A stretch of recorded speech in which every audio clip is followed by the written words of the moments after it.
امام نے بتایا کہ کمپلین نہیں کرنا، کبھی شکر ادا کرنا۔ ہمارے پاس کمپلینس ہے، اگر ہم کو ہماری دعا قبول نہیں ہو رہی تو ہم کمپلین کرتے کہ میں اتنی عبادت کرتا ہوں پھر میری دعا کیوں نہیں ہو رہی۔ شکر ادا کرو، جتنا شکر ادا کرتے جاؤ گے اتنا تمہاری دعاؤں کے راستے کھلتے جائیں گے انشاءاللہ۔ میں نے مجلس کا آغاز ایاک نعبد و ایاک نستعین سے کیا۔ سب کو پتہ ہے کہ سورہ الحم کہ جس کے بغیر نماز نہیں ہوتی، نماز کے لیے سورہ الحم لازم ہے۔ اسی سورہ میں ہم کہتے ہیں پروردگار سے کہ اللہ تیری عبادت کرتے ہیں اور صرف تجھ سے دعا مانگتے ہیں۔ میں نے کل کہا کہ دعا اللہ سے مانگو لیکن واسطے کے ساتھ مانگو، وسیلے کے ساتھ مانگو۔ جب تک واسطہ نہیں ہوگا دعائیں قبول نہیں ہوں گی، یہ کنفرم ہے۔ دیکھیے وہ قریب ہے، اس نے فرعون کو بھی دیا، موسیٰ کو بھی دیا، وہ سب کو دیتا ہے۔ وہ رزق کبھی کسی کا بند نہیں کرتا، روٹی کسی کی بند نہیں کرتا، وہ کہتا ہے کہ یہ میرا بندہ ہے۔ لیکن واسطہ اگر رہے گا تو تمہاری دعا جلد سے جلد قبول ہوگی۔ اور ہم دنیا میں بھی دیکھتے ہیں، اگر ہمارا کوئی کام کہیں پھنسا ہوا ہے، کسی کو جانتے ہیں آپ ضرور اس کے پاس جا کے اپروچ کرتے ہیں، بولتے ہیں بھائی ذرا کچھ بول دے، کچھ کر دو ہمارا۔ کویت میں تو ایک سینگ ہے کہ واسطہ فوق القانون، واسطہ فوق القانون، یعنی قانون ادھر ہے، واسطہ سب سے اوپر ہے۔ تو واسطہ لازم ہے، دنیا میں آپ رہ ہی نہیں سکتے بغیر واسطے کے۔ کہیں نہ کہیں آپ کو کسی نہ کسی کا وسیلہ لینا ہی پڑتا ہے۔ اور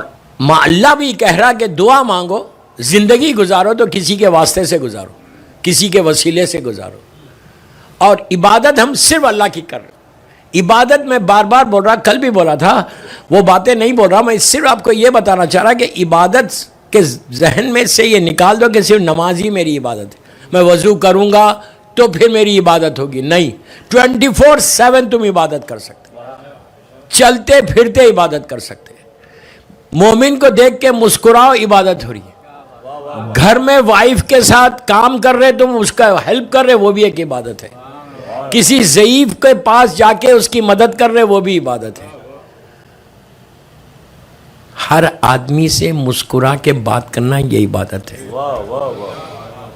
یہ کوشش کرو کہ جب کسی کو دیکھو تمہارے چہرے پہ اسمائل آنا چاہیے۔ دشمن بھی تمہارا سامنے، تم اس سے ٹرمز نہیں ہے تمہارے، لیکن وہ آئے تو اتنا اچھا ویلکم کرو، اتنی اچھی مسکراہٹ دو کہ ہو سکتا وہ تمہاری اسمائل سے، مسکراہٹ سے وہ تمہارا گرویدہ ہو کے تمہارے پاس آ جائے۔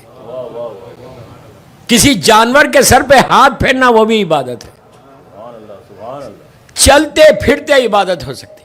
اور دعا میں کبھی ڈس ہارٹڈ نہیں ہونا کہ میری دعا قبول نہیں ہو رہی۔ یہ اتنا بڑا پرابلم ہے ہمارے معاشرے کا۔ ہر وقت یہی میسیجز کہ مولانا میں یہ بھی پڑھ رہا، یہ بھی پڑھ رہا، یہ بھی پڑھ رہا، میری دعا قبول نہیں ہو رہی۔ تو کوئی نہ کوئی ریزن ہے، دعا نہیں قبول ہونے کے ریزنز بتائے گئے کہ کیوں نہیں قبول ہو رہی۔ دعا کی قبولیت کے لیے پہلا سٹیپ صدقہ دینا۔ اگر کوئی خاص آپ کی دعا ہے اور آپ چاہتے ہیں کہ آپ کی دعا فوراً اللہ کی بارگاہ میں پہنچ جائے، صدقہ دے کے آپ دعا مانگو۔ کیوں؟ اللہ یہ چاہتا کہ جب تم صدقہ دیتے نا تو کسی غریب کا پیٹ بھر رہا، کسی غریب کی مدد ہو رہی۔ آپ صدقہ پیسے والے کو نہیں دیتے، آپ غریب ہی کو دیتے۔ یعنی آپ یہ سوچو کہ اسلام کتنا اس پہ زور دیتا کہ ایک دوسرے کو کوئی ہیلپ کرتے جاؤ، اس لیے کہ ہماری بھوک ایک روٹی کی ہے، ہزاروں روٹیاں جو ہمارے گھروں میں ہیں نا، وہ روٹیاں کسی اور کا حق ہے جو ہمارے پاس ہے۔ خاموش ہو گئے، مجھے پتا ہے یہ کہ کیوں دوں۔ بابا دینے میں، ایک جملہ سن لو غور سے، دینے میں جو مزہ ہے نا وہ لینے میں نہیں ہے۔ تم آدھی روٹی دو، دل کو سکون ملتا۔ معصوم کہتے یہ طریقہ معصومین کا ہے، یہ میں یوں نہیں بول رہا۔ ہر امام، آپ جس امام کی شہادت کے مجلس میں ہم بیٹھے ہوئے، اس امام کا کیا حال تھا؟ راوی کہتا ہے کہ میں گھر سے نکلا، مدینے کا واقعہ، رات کا وقت تھا، بارش ہو رہی تھی، میں بڑی کسی کام سے باہر نکلا۔ عام طور پہ اس زمانے میں عشاء کے بعد سب گھروں میں بیٹھ جاتے تھے، اس لیے کہ کچھ نہیں ایکٹیویٹیز تھی، لائٹ کا سسٹم نہیں ہے، کمیونیکیشن سسٹم نہیں ہے، ٹرانسپورٹ سسٹم نہیں، کچھ بھی نہیں ہوتا تھا۔ مغرب عشاء کی نماز پڑھی، سب گھروں میں گئے، سو گئے، صبح میں اٹھ گئے۔ تو کہتا ہے کہ میں بڑی کوئی عجیب کام تھا، ارجنٹ کام تھا، میں گھر سے باہر نکلا، بارش ہو رہی، میں نکلا، اپنے آپ کو بچاتا ہوا چل رہا تھا۔ مجھے دیکھ کے حیرت ہوئی کہ میرے سامنے ایک شخص چل رہا، اور اس کے ہاتھ میں کوئی بیگز ہے, کوئی سامان ہے, سامان لے کے جا رہا. میں حیرت میں تھا کہ اتنی رات کو یہ بارش میں کون ہے جو جا رہا سامان لے کے. یہ قریب گیا تو دیکھ کے حیرت ہوئی کہ یہ تو میرا چوتھا امام, امام زین العابدین علیہ السلام ہے.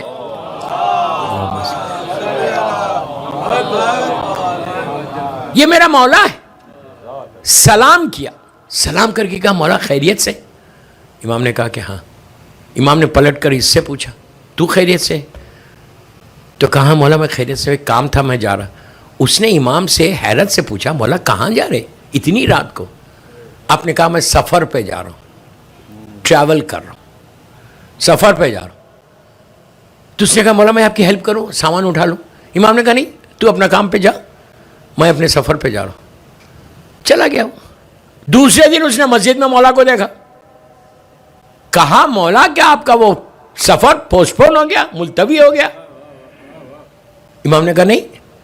پوچھا مولا پھر آپ گئے نہیں؟ اس زمانے میں سفر 1 گھنٹے کا نہیں ہوتا تھا, 2 گھنٹے کا سفر نہیں ہوتا, دنوں کا سفر ہوتا تھا, اونٹ اور گھوڑے پہ کرنا ہے. تو امام نے کہا کہ نہیں میں اپنے سفر پہ جا کے آیا. اس نے کہا مولا آپ گئے بھی واپس آ گئے, کہاں گئے؟ تو امام نے کہا تو کیا سمجھ رہا کہ میں مدینے سے مکے کے سفر پہ تھا؟ میں اس دنیا سے اس دنیا کے سفر پہ تھا. نہیں سمجھے آپ؟ جمعرات کا واقعہ ہے, آج تھرسڈے نائٹ ہے. کہا مولا اس دنیا سے, کہا کہ آج شب جمعہ ہے. تو کہا مولا مجھے بھی بتا دے لے کے جا کے میں بھی کچھ دیتا. امام نے کہا میں سب کے سامنے دینا نہیں چاہتا تھا. دوستو یاد رکھو کہ امام معصومین, اور دوسرا مولا علی کا کیا طریقہ تھا. امام علی راتوں میں رہ کے, جملہ غور سے سننا, راتوں کی تاریکی میں, راتوں کے اندھیروں میں روٹیوں کا انبار پیٹھ پہ ڈال کر یتیموں اور بیواؤں کی زنجیریں ہلاتا تھا علی کہ بچوں دروازہ کھولو تمہارے لیے سامان غذا لایا ہوں. میں آپ سے یہ نہیں بول رہا کہ جرسی میں جا کے آپ جا کے نوک کرو ڈورز کو, میں یہ نہیں بول رہا. وہ دور تھا, یہ دوسرا دور ہے. لیکن اگر آپ چاہتے کہ آپ کی دعا فوراً قبول ہو, میں ایک ایک جملے کا ذمہ دار ہوں, اور I am seeing I am responsible. 3 دن ہوں ابھی آپ کے پاس. اگر آپ یہ چاہتے کہ آپ کی ساری دعائیں قبول ہو جائے, دعا قبول, تو آپ بیک ہوم جان سے بھی آپ کا تعلق, انڈیا پاکستان جان سے بھی آپ کا تعلق. ایک سالوات پڑھ لیں محمد والے.